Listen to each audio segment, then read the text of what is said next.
दिल्ली में विधानसभा चुनाव से पहले जाति को लेकर के जो सियासी जंग है वो छिड़ती दिख रही है।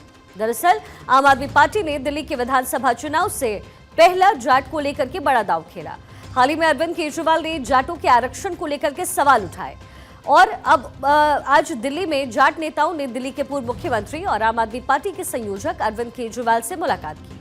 दरअसल आज जाट नेताओं का एक प्रतिनिधि मंडल आम आदमी पार्टी के राष्ट्रीय संयोजक अरविंद केजरीवाल से उनके आवास पर मुलाकात करता है।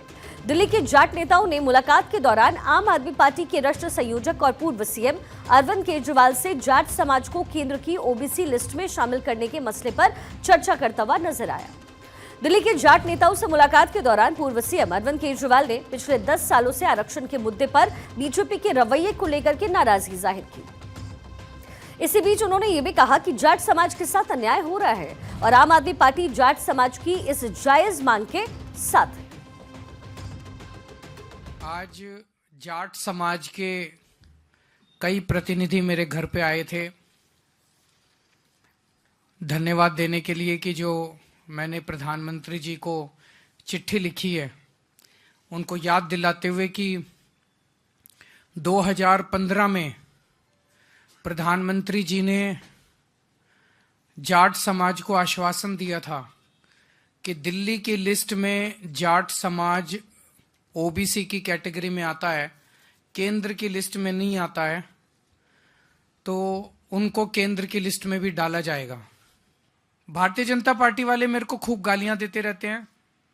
मेरे उनसे निवेदन है कि गालियां को तो देते रहो, मुझे कोई दिक्कत नहीं, आप खूब गालियां दो, बस इसका जवाब दे दो कि जाट समाज का जो दिल्ली की ओबीसी लिस्ट में है उसको केंद्र की ओबीसी लिस्ट में कब डालोगे। अब इस दौरान केजरीवाल ने बताया कि अगर दिल्ली में राजस्थान के जाट समाज के लोग इलाज करवाने आते हैं या जाटों के बच्चों को दिल्ली के कॉलेज में कहीं दाखिला लेने आते हैं तो उन्हें ओबीसी आरक्षण का लाभ मिलता है, लेकिन दिल्ली के जाट को ये सुविधा हासिल नहीं है, जबकि केंद्र सरकार ने जाट को 2015, 17 और 22 में केंद्रीय ओबीसी कोटे में डालने का भरोसा दिया। अब ऐसे में सवाल उठता है कि दिल्ली के रण में जाट वोटर्स कितना असर रखते हैं और इसके लिए दिल्ली में जाट फैक्टर पर जरा एक नजर डालते हैं। दरअसल दिल्ली की कुल आबादी में 8% वोटर्स जाट समुदाय से आते हैं। इसका असर ये है कि जाट वोटर्स दिल्ली की 8 सीट पर निर्णायक भूमिका में हैं और इस हिसाब से दिल्ली में जाट बहुल कुल 225 गांव बताए जाते हैं।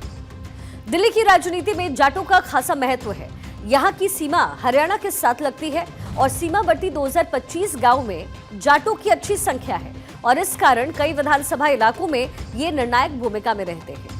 यहाँ के कुल मतदाताओं में इनकी हिस्सेदारी तो सिर्फ 8% है, लेकिन उत्तर पश्चिमी दिल्ली और दक्षिणी दिल्ली लोकसभा क्षेत्र में इनकी संख्या ज्यादा होने से राजनीतिक अहमियत बढ़ जाती है। ये भी माना जाता है कि जाट वोटर्स एक साथ मिलकर के वोट करते हैं, लिहाजा इनका असर भी बढ़ जाता है। दिल्ली की किन सीटों पर जाट वोटर्स दबदबा रखते हैं, जरा इस पर भी नजर डालते हैं। दिल्ली की मेहरौली, मुंडका, रिठाला, नागलोई सीट पर जाट वोटर्स का दबदबा है। इसके साथ ही मटियाला, नजफगढ़, बिजवासन और किराड़ी सीट पर जाट वोटर्स अच्छा असर रखते हैं और यही वजह है कि सभी पार्टियां इन्हें अपने साथ जोड़ने की कवायद में लगी हुई है। भाजपा और आम आदमी पार्टी में इन्हें अपनी ओर खींचने की होड़ मची हुई है। आम आदमी पार्टी के संयोजक अरविंद केजरीवाल ने इन्हें केंद्र सरकार की ओबीसी सूची में शामिल करने की मांग कर बीजेपी को घेरने की तैयारी की। तो वही बीजेपी भी ये पूछ रही है कि इसका प्रस्ताव आम आदमी पार्टी सरकार ने केंद्र को कभी क्यों नहीं भेजा।